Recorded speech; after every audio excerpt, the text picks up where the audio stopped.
नमस्कार, welcome to Rana edu centre. मैं अनीशा सिंह आप सभी का इस चैनल पे स्वागत करती हूँ। आज इस वीडियो के माध्यम से हम लोग क्लास 6 साइंस का चैप्टर 1 से 4 तक एनसीईआरटी को देखेंगे। जो इम्पोर्टेंट फैक्ट्स है जो बार बार ऑनलाइन एग्ज़ाम में पूछे जाते हैं, जैसे कि अभी बिहार में होने वाली जो एग्ज़ाम है, जैसे AEDO, बिहार CGL, बिहार दरोगा, यहाँ से क्वेश्चन पूछिएगा। और ख़ासकर बिहार दरोगा में जो है यहाँ से क्वेश्चन पूछा भी जाता है। तो आइए इसको देखते हैं इस वीडियो में। तो देखेंगे कि इस क्लास 6 में जो बताया गया है चैप्टर 1 में, वो बताया गया है कि हमारा जो भोजन है, जो हम लोग भोजन के तौर पर डेली ग्रहण करते हैं, उसका जो मेन तत्व है वो कार्बोहाइड्रेट होता है, जो मंड या शर्करा के रूप में मौजूद होता है भोजन में। तो याद रखेंगे, यहाँ से क्वेश्चन बनती है, पहले भी बनी हुई है, पूछा जा सकता है आपसे कि हमारे भोजन का मुख्य तत्व क्या है, तो कार्बोहाइड्रेट। एग्ज़ाम में बेसिक से बेसिक क्वेश्चन से लेकर काफ़ी हाई लेवल तक का भी क्वेश्चन बनता है। तो आपको 6 क्लास से जो है वो देखना पड़ेगा। यहाँ से भी बिहार दरोगा में कई क्वेश्चन देखने को मिल चुका है प्रीवियस ईयर। अगर आप लोग देखेंगे तो आपको दिखेगा क्वेश्चन। आगे देखते हैं कि हमारे भोजन में जो है वो मंड का परीक्षण कैसे किया जाता है। ये क्वेश्चन बिहार दरोगा में था। आई थिंक पिछले बार से उसके पहले जो हुआ था 2023-24 में, वहाँ से ये क्वेश्चन पूछा गया था। तो देखेंगे कि किसी भी भोजन में मंड का परीक्षण किस तरह से करते हैं। तो खाद्य पदार्थ पर कच्ची सामग्री पर अगर तनु आयोडीन का घोल या विलयन का 2 से 3 बूंद डालने पर उसका रंग जो है वो काला या नीला हो जाता है, तो वो दिखाता है कि इस भोजन में मंड उपस्थित है। कौन सा कलर चेंज होगा मंड की उपस्थिति में, तो काला या नीला। ठीक है, क्या डालेंगे उसमें, तो तनु आयोडीन का 2 से 3 बूंद वहाँ पे डालेंगे। एकदम याद रखिएगा, ये पूछा गया है बिहार दरोगा में ही, रिपीट कर सकते हैं ये लोग, तो इसको ध्यान रखेंगे। साथ ही यहाँ पे आप ध्यान रखेंगे कि आयोडीन का जो तनु विलयन बनाया जाता है उसको जल में कुछ बूंदे टिंचर आयोडीन को मिलाकर बनाया जाता है। BBI है, इसको भी याद रखेंगे। मंड जो है वो पॉलीसेकेराइड होता है, जो एक जटिल कार्बोहाइड्रेट है, यानी कई कार्बोहाइड्रेट के यूनिट से मिलकर मंड का निर्माण होता है, इसीलिए इसको पॉलीसेकेराइड कहा जाता है। तो यहाँ से भी क्वेश्चन बन सकती है, पूछ सकता है कि मंड जो है वो क्या होता है। तो मोनोसेकेराइड, पॉलीसेकेराइड, इस तरह के ऑप्शन आपको दिख सकते हैं। तो याद रखेंगे कि ये पॉलीसेकेराइड है। अब यहाँ पे तो ये मंड का परीक्षण हुआ। अब प्रोटीन का भी परीक्षण किया जाता है, तो उसके लिए क्या है यहाँ पे विधि, तो वो देखते हैं। यहाँ से क्वेश्चन हालांकि अभी तक नहीं मिला है, लेकिन आगे पूछा जा सकता है। हो सकता है इस बार जो बिहार दरोगा दे रहे हैं जिसका PT या मेन हो, वहीं से वहीं क्वेश्चन पूछ ले, क्योंकि मंड परीक्षण का क्वेश्चन तो वो लोग पूछ रखे हैं। तो हो सकता है इस बार आपको प्रोटीन से संबंधित पूछ ले। तो याद रखिएगा कि जब खाद्य पदार्थ पर 2 बूंद कॉपर सल्फेट, जिसको कि CuSO4 कहते हैं, तथा 10 बूंद कास्टिक सोडा NaOH जिसको कहते हैं, इसको डालने पर यदि खाद्य पदार्थ का रंग बैंगनी हो जाता है, तब वह सूचित करता है कि इस खाद्य पदार्थ में प्रोटीन की मात्रा उपस्थित है। कौन सा रंग चेंज होगा, तो बैंगनी।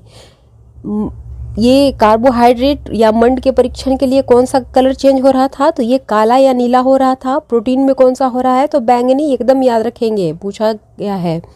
आगे देखेंगे कि वसा और कार्बोहाइड्रेट युक्त भोजन को ऊर्जा देने वाला भोजन कहा जाता है। तो क्वेश्चन यहाँ से भी बनेगी। कहीं आपको यहाँ पे प्रोटीन ऑप्शन में रहेगा तो वो गलत हो जाएगा। तो याद रखिएगा कि जिस भोजन में वसा और कार्बोहाइड्रेट पाया जाता है उसको ऊर्जा देने वाली भोजन कहा जाता है। कार्बोहाइड्रेट की तुलना में वसा से जो है वो अधिक ऊर्जा प्राप्त होता है। कार्बोहाइड्रेट से प्रति ग्राम 4.2 कैलोरी ऊर्जा प्राप्त होती है, तो वही वसा से 9.3 कैलोरी ऊर्जा प्राप्त होती है, और प्रोटीन से 4 कैलोरी ऊर्जा प्राप्त होती है। यानी कि हमारे शरीर को कार्बोहाइड्रेट, फैट और प्रोटीन सबसे ऊर्जा प्राप्त होती है, लेकिन सबसे ज़्यादा जो ऊर्जा प्राप्त होती है वो कहाँ से प्राप्त होती है, तो फैट से प्राप्त होती है। और ये क्वेश्चन बना हुआ भी है, एकदम याद रखेंगे, मान याद रखेंगे, और कौन कौन सा तत्व जो है हमको एनर्जी प्रोवाइड कराता है वो भी याद रखेंगे। आगे देखेंगे खाद्य पदार्थ में मौजूद वसा, कार्बोहाइड्रेट तथा प्रोटीन शरीर को ऊर्जा प्रदान करता है।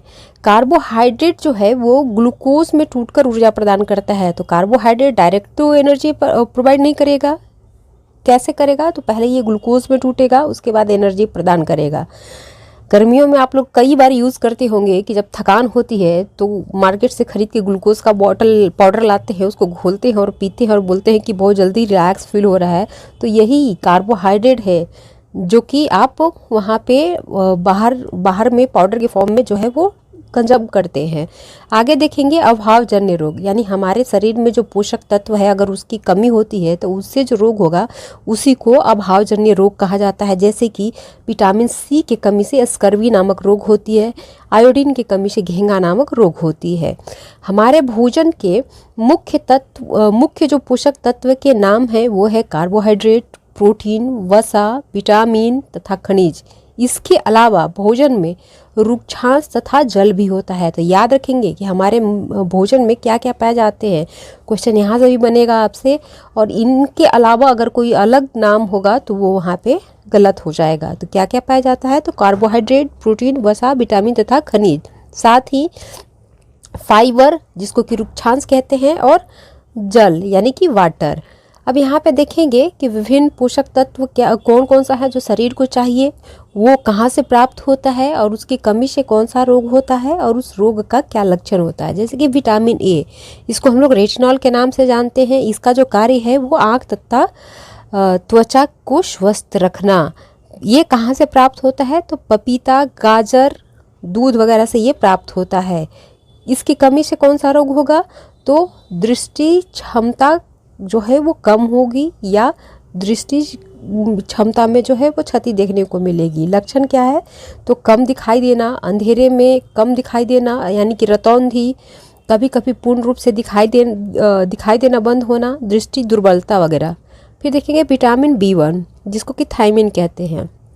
इसका क्या कार्य है, तो ये हृदय के स्वस्थ रखता है, हृदय को स्वस्थ रखता है एवं शरीर को कार्य करने में सहायता प्रदान करता है। कहाँ से प्राप्त होगी ये, तो फलियां, मेवे, अनाज, बीज और दूध उत्पाद से ये प्राप्त होती है। इसकी कमी से क्या होती है, तो बेरी नामक रोग होती है। और कई एग्जाम में यहाँ से क्वेश्चन बना हुआ है कि दृष्टि दुर्बलता किसके कमी से होती है, बेरी नामक रोग जो है वो किसके कमी से होती है। ठीक है, तो ये सब याद रखिएगा, बहुत ही इंपॉर्टेंट है। Bihar SI, AEDO, BPSC PT सब में ये क्वेश्चन देखने को मिलता है इस तरह का। जहाँ भी ऑनलाइन एग्जाम में क्वेश्चन दिखेगा ही दिखेगा। अब बेरी नामक अगर रोग किसी व्यक्ति को होता है तो क्या लक्षण होंगे उसमें, तो उसका जो लक्षण है सामान्य वो है सूजन, हाथ और पैरों में जलन या झंझनाहट, सांस लेने में परेशानी। अब विटामिन सी जिसको कि स्कॉर्बिक एसिड के नाम से जानते हैं, ये शरीर को रोगों से बचाता है। कहाँ प्राप्त होगा, तो जितने भी खट्टे फल होंगे या सब्जियां होंगी सब में यह प्राप्त होगा, जैसे कि आंवला, अमरूद, हरी मिर्च, संतरा, नींबू आदि में। इसके कमी से क्या होगा, तो स्कर्वी होगा। अब स्कर्वी का क्या लक्षण है, तो मसूड़ों में खून आना, घाव भरने में अधिक समय लगना। देखेंगे विटामिन डी जिसको कि कैल्सीफेरॉल कहते हैं। विटामिन डी जो है ये कैल्शियम के अवशोषण में सहायता प्रदान करती है, जिससे कि हमारी हड्डियां मजबूत होती है। कहाँ से प्राप्त होगा, तो सूर्य के प्रकाश से, दूध, मक्खन, मछली, अंडा आदि से ये प्राप्त होता है। कमी से कौन सा रोग होगा, तो रिकेट्स नामक रोग होगा। अब रिकेट्स होने पर क्या लक्षण शरीर में दिखाई देगा, तो हमारे जो बोन है वो काफ़ी सॉफ्ट हो जाएंगे और ये मुड़ना शुरू हो जाते हैं। अब देखेंगे कैल्शियम जो है वो अस्थियों यानी कि बोन एवं दांत को स्वस्थ बनाता है। यह कहाँ से प्राप्त होता है, तो दूध, सोया दूध, दही, चीज, पनीर आदि में प्राप्त होता है। अस्थि और दंत क्षय रोग होता है इसकी कमी से, दुर्बल अस्थियां या दंत क्षय। आयोडीन शरीर और मानसिक क्रियाओं में सहायक होता है। ये कहाँ से प्राप्त होता है, तो आयोडीन युक्त जो नमक होता है वहाँ से। फिर जो पानी में उत्पादित होता है सिंघाड़ा, वहाँ से प्राप्त होगा, और समुद्री शैवाल से। कमी से कौन सा रोग होता है, तो ग्वाइटर जिसको कि घेंगा कहते हैं। लक्षण है गर्दन के अग्रभाग में सूजन। आगे देखेंगे जो तत्व है वो है आयरन, इसको लौह तत्व कहते हैं। ये रक्त का महत्वपूर्ण घटक है और रक्त को कलर देने में काफ़ी ये महत्वपूर्ण भूमिका निभाता है। तो कहाँ से प्राप्त होगा, तो हरीदार पत्तेदार सब्जियां, चुकंदर, अनार वगैरह से ये जो है वो प्राप्त होता है। इसके कमी से कौन सी रोग होगी, तो खून की कमी हो जाएगी, जिसको कि एनीमिया कहते हैं या रक्त अल्पता कहते हैं। अब लक्षण क्या है, तो दुर्बल एवं सांस लेने में कठिनाइयाँ। जब खून की कमी होगी तो बॉडी अस्त व्यस्त लूंज पुंज हो जाएगी, तो ये सारे प्रॉब्लम्स आपको दिखाई देना शुरू हो जाएंगे। अब आगे देखेंगे कि विटामिन एवं खनिजों को सुरक्षात्मक पोषक तत्व भी कहा जाता है। किसको, अभी ऊपर देख रहे थे हम लोग कि वसा और कार्बोहाइड्रेट युक्त जो भोजन था उसको हम लोग ऊर्जा देने वाले भोज्य पदार्थ कह रहे थे। तो अब यहाँ पे देख रहे हैं कि विटामिन और खनिज को सुरक्षात्मक पोषक तत्व भी कहा जा रहा है, क्योंकि यह तत्व हमारे शरीर को रोग से बचाता है और हमें स्वस्थ बनाए रखने में मदद करता है। अब यहाँ पे नोट में देखेंगे, भारतीय है, एक साउथ से संबंधित है, इनका नाम कोलुथुर गोपालन है। इन्होंने भारत में पोषण अनुसंधान की शुरुआत की है। उन्होंने 500 से अधिक भारतीय खाद्य पदार्थों का उसके पोषण मूल्यों के आधार पर विश्लेषण किया है और इसके विश्लेषण के आधार पर सेंट्रल गवर्नमेंट के द्वारा 2002 में मध्य भोजन पोषण लागू किया। ये जो योजना है वो लागू किया गया, जिसको कि वर्तमान में हम लोग पीएम पोषण योजना के नाम से जानते हैं। तो ये भी बहुत इंपॉर्टेंट है, क्वेश्चन बन सकती है, आपसे पूछा जा सकता है कि भारत में पोषण अनुसंधान की शुरुआत किसके द्वारा की गई थी, तो यही कोलुथुर गोपालन के द्वारा की गई थी। या आपसे ये भी पूछा जा सकता है कि सेंट्रल गवर्नमेंट के द्वारा जो मध्याह्न भोजन योजना लागू की गई थी वो किनके विश्लेषण के आधार पर की गई थी, तो यही कोलुथुर गोपालन होंगे। या आपसे पूछा जा सकता है कि मध्याह्न भोजन योजना का वर्तमान में नाम चेंज करके क्या कर दिया गया है, तो पीएम पोषण योजना कर दिया गया है। तो 3-3 4-4 फैक्ट्स यहाँ से हैं जो कि क्वेश्चन बन सकती है, तो याद रखेंगे। अब देखेंगे संतुलित आहार क्या है, तो ऐसा आहार जिससे शरीर की समुचित वृद्धि और विकास के लिए आवश्यक सभी पोषक तत्व, रुक्षांश और जल सही मात्रा प्राप्त हो, उसी को संतुलित आहार कहते हैं। क्या क्या, तो जितने भी पोषक तत्व, विटामिन है, खनिज है, ये सब, ठीक है, साथ में फाइबर और जल की भी पर्याप्त मात्रा होना चाहिए, जितनी कि शरीर को आवश्यक है। अब यहाँ पे आगे देखेंगे तंतु एवं रेशे। तो प्राकृतिक तंतु किसको कहते हैं, तो वैसे तंतु जो पादपों एवं जंतुओं से प्राप्त होता है प्राकृतिक तंतु कहलाता है, जैसे कि रुई, जूट, रेशम, ऊन। संश्लिष्ट तंतु यानी कि जिसको कि मानव के द्वारा बनाया गया है उसको संश्लिष्ट तंतु कहते हैं। इसमें किसको रखा गया है, तो पॉलिएस्टर, नायलॉन, एक्रिलिक को रखा गया है, ठीक है, याद रखिएगा, क्वेश्चन यहाँ से भी बनती है। अब देखेंगे कपास। कपास पादप के फल को कपास गोलक के नाम से जाना जाता है तथा बीज को बिनौला कहा जाता है। क्वेश्चन यहाँ से भी बन सकती है, तो याद रखेंगे, बीज को बिनौला कहा जाता है और उसके जो फल है उसको कपास गोलक कहा जाता है। पटसन तंतु को पटसन पादप के तने से प्राप्त किया जाता है, यानी कि जो जूट यानी पटसन प्राप्त होता है वो किससे, तो इसके पौधे के तना से प्राप्त होता है। इसकी खेती भारत में मुख्यतः पश्चिम बंगाल, बिहार तथा असम में किया जाता है। इसकी खेती में पश्चिम बंगाल पहले नंबर पे, बिहार दूसरे नंबर पे आता है, तो याद रखेंगे। और बिहार में ये जो इसकी खेती होती है पटसन की, वो किशनगंज, कटिहार वगैरह एरिया में होती है, जो कि आपका ये पश्चिम बंगाल से लगा हुआ है। आगे देखेंगे कि रेशों से तागा बनाने की क्रिया को कताई कहा जाता है। इसके लिए सरल युक्ति हस्त तकुआ का उपयोग किया जाता है, जिसे कि तकली भी कहा जाता है। खादी एवं ग्रामोद्योग उद्योग का गठन कब किया गया था भारत में, तो 1956 में, और कई बार यहाँ से क्वेश्चन देखने को मिला है, याद रखिएगा, इसको पूछा जा सकता है आपसे, फिर से रिपीट कर सकते हैं, तो याद रखेंगे। भारत में खादी एवं ग्रामोद्योग आयोग का गठन जो है वो कब किया गया था, तो 1556 में किया गया था। चलिए आगे बढ़ते हैं। फ्लैक्स, ये जिसको कि हम लोग तीसी या अलसी के नाम से जानते हैं, एक पौधा है जिससे प्राकृतिक तंतु प्राप्त होता है। तीसी के पौधे के तने से जो है वो प्राकृतिक तंतु बनाया जाता है, जिसको कि उपयोग बोरी वगैरह बहुत सारे पदार्थ बनाने में किया जाता है, बहुत सारे आइटम बनाने में किया जाता है।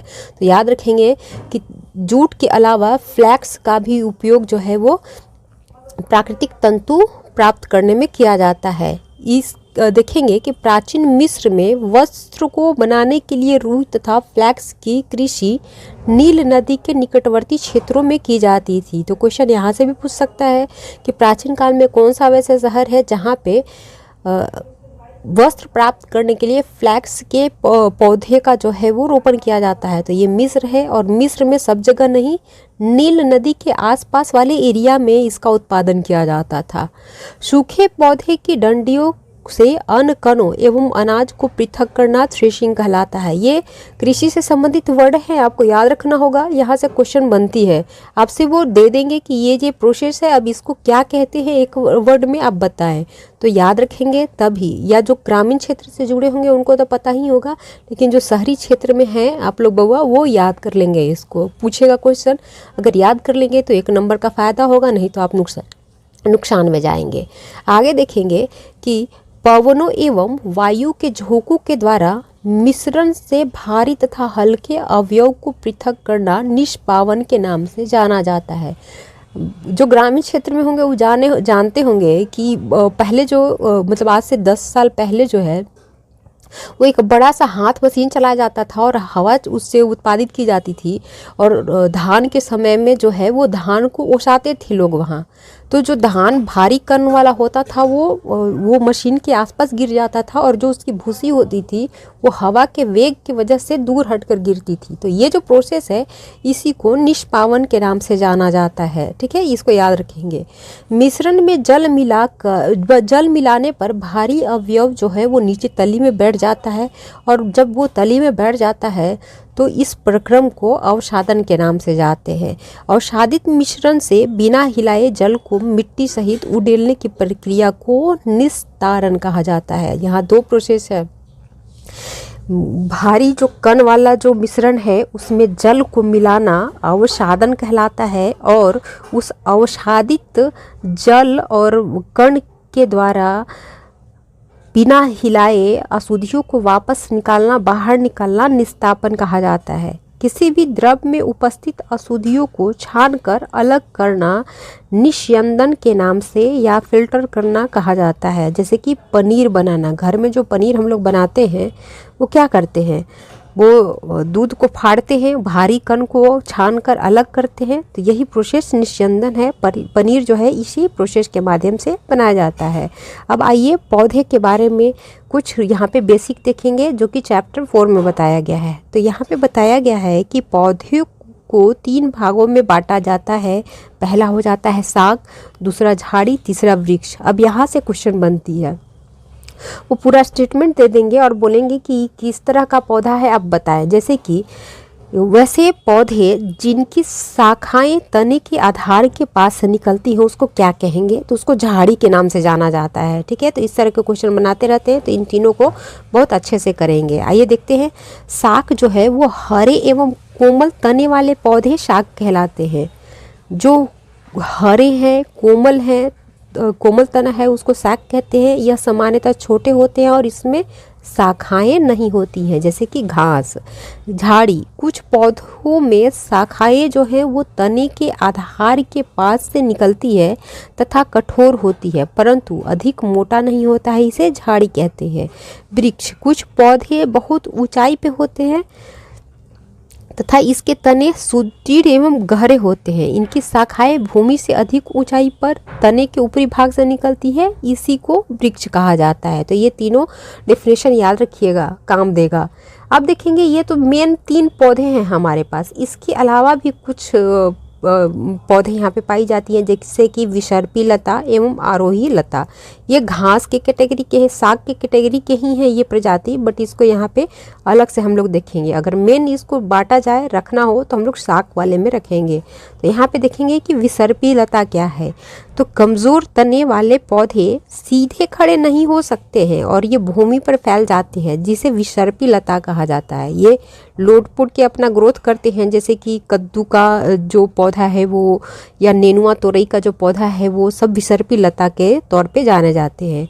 जबकि कुछ पौधे जो है वो सहायता से ऊपर चढ़ते हैं, जिन्हें आरोही कहा जाता है। ये साग, झाड़ी और पेड़ों से भिन्न होते हैं।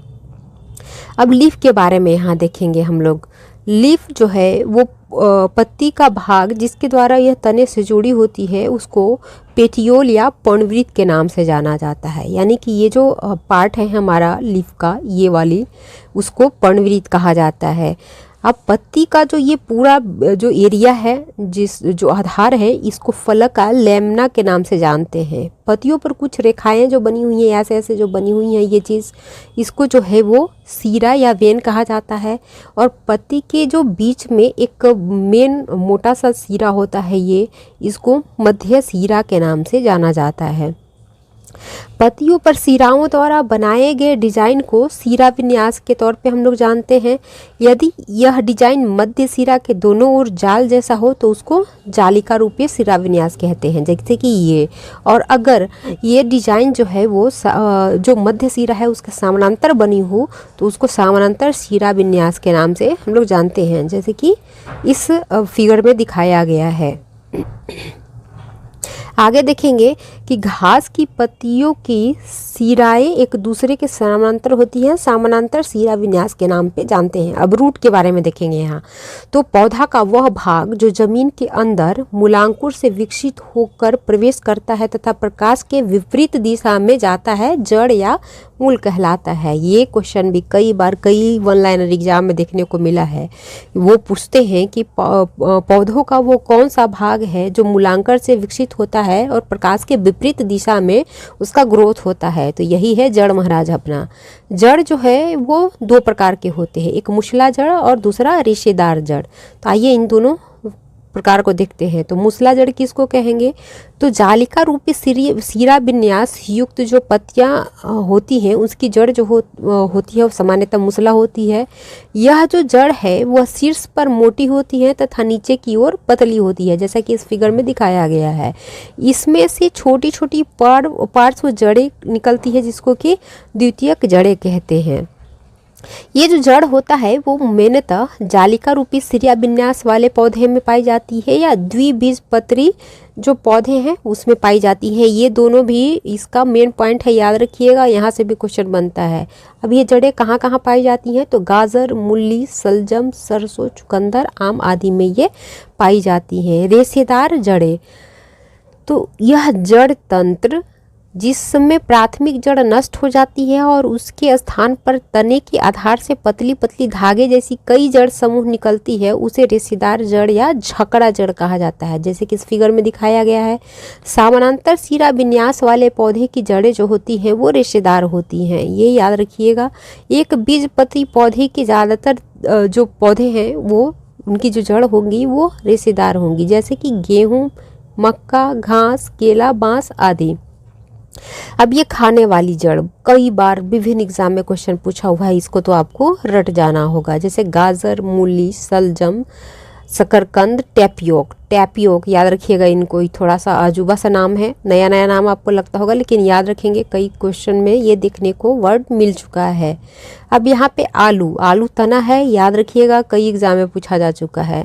जो जड़ है जिसको हम लोग खाते हैं वो ये रहा, ठीक है। अब देखेंगे पुष्प के बारे में। तो पुष्प में कई भाग होते हैं, जैसे कि बाह्य दलपुंज, दलपुंज, पुमंग या पुमकेसर, स्त्रीकेसर।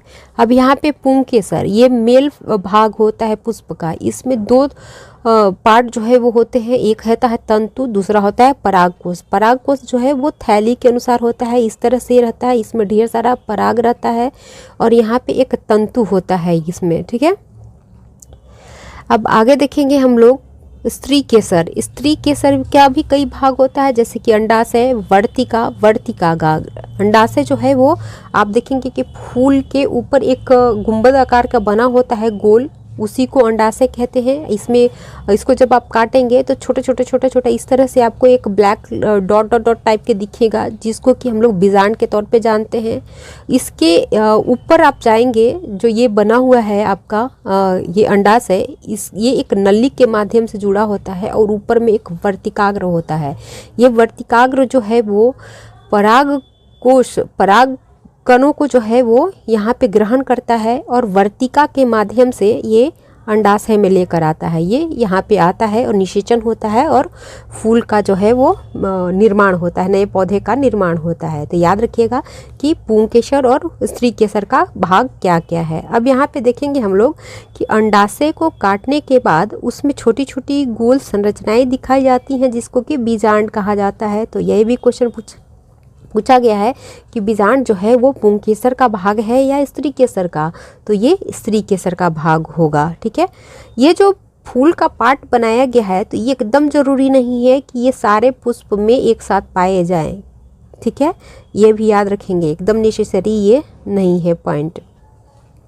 अब ये रहा 1 से 4 तक का हमारा मेन फैक्ट, जहाँ से कई बार क्वेश्चन देखने को मिलता है, जो कि क्लास 6 का है और साइंस सब्जेक्ट का है। अब इस पर आधारित कुछ क्वेश्चन हम लोग यहाँ पे देखेंगे। जैसे कि क्वेश्चन है यहाँ पे कि खाद्य पदार्थ में मंड का परीक्षण करने के लिए किस रासायनिक पदार्थ का उपयोग किया जाता है। तो अभी हम लोग पढ़े थे मंड का परीक्षण और प्रोटीन का परीक्षण। तो मंड का परीक्षण के लिए आयोडीन यानी तनु आयोडीन का उपयोग किया जाता है। दूसरा क्वेश्चन है कि शरीर को सर्वाधिक ऊर्जा किससे प्राप्त होता है, तो वो है हमारा फैट। अभी हम लोग ऊपर में देखे हैं कि कार्बोहाइड्रेट, फैट और प्रोटीन से ऊर्जा प्राप्त होती है। कार्बोहाइड्रेट से 4.2 कैलोरी, फैट से 9.3 कैलोरी और प्रोटीन से 4.4 कैलोरी जो है वो ऊर्जा प्राप्त होती है। तो सबसे ज़्यादा किससे शरीर को ऊर्जा प्राप्त होती है, तो फैट से प्राप्त होती है। हमारे भोजन का मुख्य तत्व क्या होता है, तो कार्बोहाइड्रेट, ऊपर देखे हुए थे, याद रखेंगे। अब यहाँ पे नेक्स्ट क्वेश्चन है कि किस तत्व के कमी से एनीमिया या रक्त अल्पता नामक रोग होती है, तो वो कौन सा है, तो आयरन है। लोहे की कमी से ये रोग होती है, अभी हम लोग जस्ट देखे भी हैं। अब नेक्स्ट क्वेश्चन देखेंगे यहाँ हम लोग कि जब खाद्य पदार्थ पर आयोडीन की कुछ बूंदें डाली जाती हैं तब खाद्य पदार्थ का रंग काला या नीला हो जाता है, यह किस तत्व का सूचक होता है। एकदम सेम टू सेम बिहार ईसाई में आपको देखने को मिला था। तो ये जो है वो किसका, तो स्टार्च यानी कि मंड का घोतक होता है, सूचक होता है। भारत में पोषण अनुसंधान की शुरुआत किसके द्वारा की गई थी, तो कोलुथुर गोपालन के द्वारा की गई थी। ये लगभग 500 पोषक तत्वों का विश्लेषण किए थे, जिसके आधार पर सेंट्रल गवर्नमेंट के द्वारा पीएम पोषण योजना 2002 में लागू की गई थी। आइए नेक्स्ट क्वेश्चन देखते हैं यहाँ पे।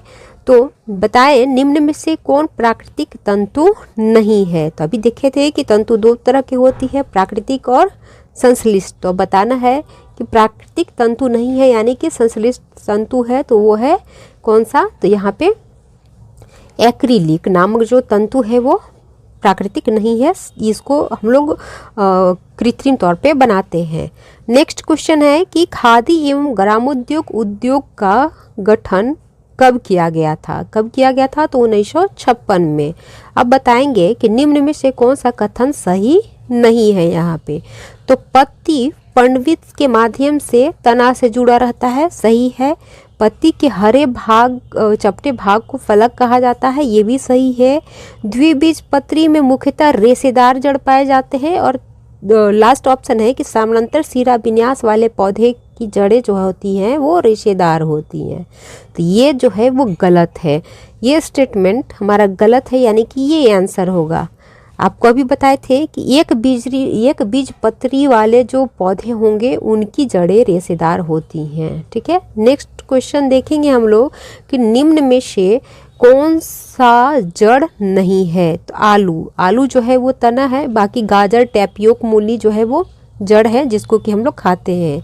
निम्न में से कौन सा स्त्री केसर का भाग्य नहीं है, परागकोश, वर्तिका, अंडाशय या बीजांड। तो ये बीजांड, अंडाशय, वर्तिका सब स्त्री केसर का भाग है। परागकोश पुंकेसर का भाग है, यानी कि मेल जो पार्ट होता है फूल का उसका पार्ट है। तो ये आंसर यहाँ पे हो जाएगा। नेक्स्ट देखेंगे कि वैसा पौधा जिसके शाखाएं तने के आधार के पास से निकलती है क्या कहलाती है, तो ये झाड़ी कहा जाता है। मूसला जड़ें किसमें नहीं पाई जाती हैं, अभी देखे थे हम लोग ऊपर में कि मूसला जड़ें किन किन खास चीज़ों में पाई जाती है, पौधों में पाई जाती हैं। तो यहाँ पूछ रहा है कि कहाँ नहीं पाई जाती है, तो वो केला में नहीं पाई जाती है। गाजर, सरसों, चुकंदर सब में पाई जाती है, केला में ये मूसला जड़ें नहीं होती हैं। वायु के झोंकों के द्वारा मिश्रण से भारी एवं हल्के अवयव को पृथक करना क्या कहलाता है, अभी बात हुई थी इस पे, जिसको कि धान या भूसा उसाना कहते हैं, तो उसको हम लोग यहाँ पे निष्पावन के नाम से जानते हैं। लास्ट क्वेश्चन है कि निम्न में से कौन सा एक पादप है जिससे प्राकृतिक तंतु प्राप्त होता है? तो वो फ्लैक्स है। कॉयर से भी नहीं होता है, हेम्प, यहाँ ये और कपोल, ये सब से आपको प्राकृतिक तंतु प्राप्त नहीं होंगे, यानी तंतु प्राप्त नहीं होते हैं, केवल अलसी या फ्लैक्स से प्राप्त होंगे और यहाँ पे जूट से प्राप्त होते हैं। तो ये रहा आज हमारा साइंस का पहला वीडियो, जिसमें हम लोग अध्याय, ये जो चैप्टर क्लास 6 है उसका चैप्टर 1 से 4 तक जो है वो कंप्लीट किए हैं और इस पे कुछ क्वेश्चंस भी देखेंगे। होप कि आपको हमारा प्रयास बेहतर लग रहा हो। अगर लग रहा है तो आप इसको प्रमोट करें, अन्य लोगों तक पहुंचाएं। अगर आप लोग सपोर्ट करेंगे तो मैं बेहतर से बेहतर कंटेंट यहाँ पे अवेलेबल कराने का कोशिश करूँगी।